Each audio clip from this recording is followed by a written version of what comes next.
Talagang hindi ko pinapansin ang Amerika sa administration ko. I never allowed any concession to them. Wala naman silang hiningi sa akin direkta because I know na alam nila na hindi talaga ako papabayag. For example, EDCA. It simply means the presence of foreign troops in our country. Alam mo, ang Amerika, kalaban nila ang China. So kailangan nila, bago makarating ang Amerika sa China, dadaan muna dito sa Pilipinas.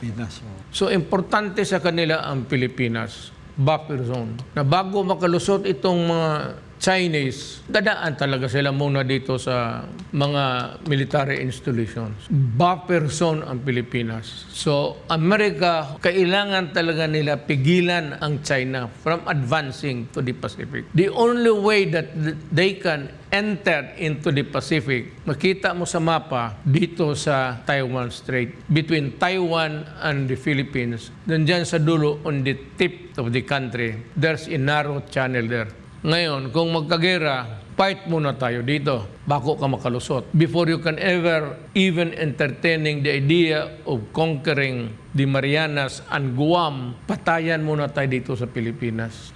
So, ang problema ngayon is they have asked many military bases. Pag military base, armas talaga yan. Missiles yan. So, 1, 2, 3, 4, 5, 6, 7 siguro ang Cagayan. So, anong gawin ng China nito? Kung mag-away sila ng Amerika, sino ang kalaban nila? Amerika? O, saan ang Amerika? Nandito sa 1, 2, 3, 4, 5, 6, 7. Kaya bombahin talaga nila yan. Luzon, Visayas, hanggang Cagayan de Oro. Sus Mariusep, marami pa namang magaganda sa Cagayan de Oro. Kasayang.